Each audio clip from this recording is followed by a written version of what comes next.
Why do you think the story of Sarah Lynn is so sad? If you haven't watched the show BoJack Horseman, you might not know who I'm talking about when I say Sarah Lynn, but Sarah Lynn is probably one of the fan favorites. She's one of my favorite characters in BoJack, despite having one of the saddest stories in BoJack. She's initially introduced as this partier, and you look at her and you're like, this person's crazy. They're wild. And I think that is to show how we look at celebrities from the outside, how we look at famous people from the outside. We always see them at the clubs or doing wild and outlandish things.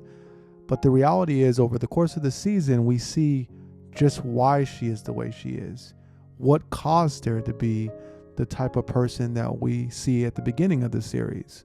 We see her as a child star and how she's on set with teenagers and adults, and they didn't always have her best interests in mind. We see that her family didn't really take care of her. Her mother used her and her father possibly abused her. And it's just this horrible, sad, devastating story. And it ultimately leaves you with the feeling that that's too much, man. Her famous catchphrase was also appropriate when discussing her life. It was all just too much. But why? She had a good life. She was just like a lot of stars or child stars. They just burn and they tend to burn out brightly. But why was Sarah Lynn so sad? What was it about Sarah Lynn that really just made her story such a sad one? For me, it's probably the fact that it didn't have to be that way.